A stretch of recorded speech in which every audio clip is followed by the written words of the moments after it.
I think the Independent Spirit Awards are awesome because they're truly celebrating the independent films. And I'm not sure if anyone outside the industry really knows what that is, but it means people who are like borrowing and stealing in order to get movies made. And I know Train Dreams is on Netflix platform, but when it was made with the spirit of let's make the movie and we don't know where it's going to be distributed. Like the budget was small, the shoot was short, you know, everyone was sort of pulling their belts in just to get it done.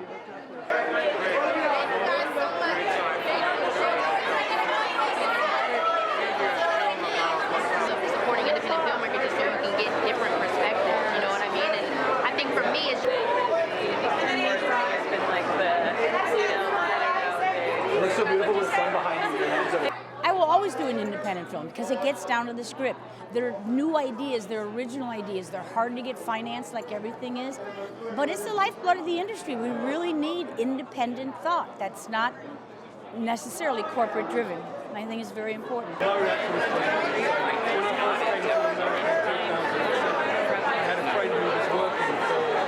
what makes me realize when people say thank you. To me, that there's a great screenplay underneath it. There's one line of dialogue in it. It's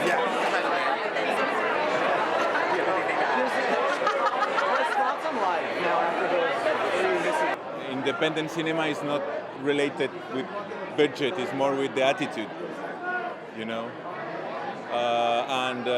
Yeah, most of the films here, they are made with a lot of honesty and courage on a time where everybody's calculating. We need crazy filmmakers.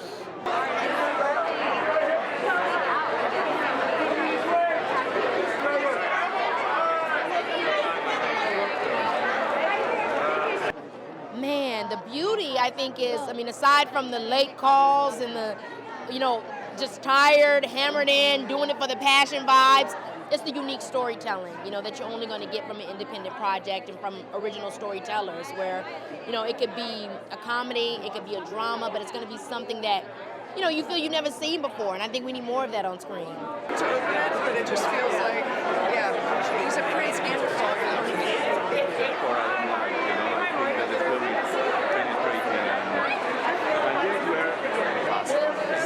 Did you think when you were making the first one that you'd get to because the last one was wrong? I mean, when you work on an independent film, which I mostly do, honestly, it's like you know that it's a struggle to be on the set, and the crew knows that. So there is that sense of like we're going to have to muck in and do what we can to make it happen. Because no one else is going to give us that, like, cushion.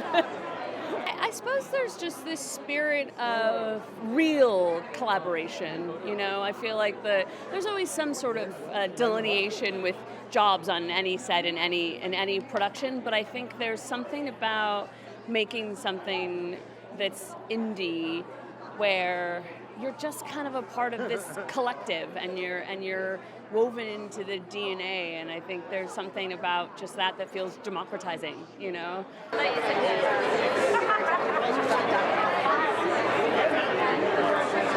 Frankly, I think sometimes when there's less money involved, it means there's a kind of authorship that just doesn't maybe exist sometimes in the big studio things when you have sort of metrics to hit, you know, you're making something out of the purity of wanting to make it.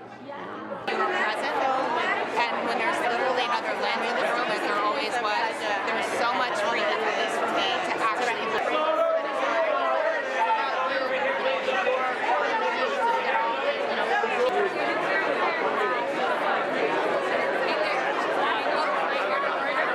You know, it can be demoralizing to feel like, where are the stories that I want to tell? Who's going to watch them? Who's even going to see them? And so a platform like this allows people who are pure storytellers at heart to thrive and be recognized. I, am so excited to be able to pursue my independent independent journey or continue it rather, whether it's online or my supporting productions and filmmakers that I believe in. It's just, we can't let this die at all. Well, there always needs to be a balance, right? Well, I'm not sure if balance is the correct word, but some other side of the coin that celebrates quote-unquote smaller films, films that give independent filmmakers the chance to express their voices and share with audiences. Thank you so much. Thank you. I think it's a moment of really getting to stop and recognize. With what we're seeing happening everywhere, really, like I think now is the time to really go to work. Like now is the time to really use art and film as resistance. And I think that's what so many of the films that are here and that also are at the Oscars are doing. You know, a lot of artists who really, they want to emphasize empathy. They want to show kind of a reality that's not often shown, that is not the dominant narrative. These are narratives. The Palestinian narrative is one that has really not been in the mainstream. So for it to be getting this kind of recognition, I think says a lot about where we're heading as where we're heading in the world and what people are ready for. Yes. This was a terrible choice. But it looks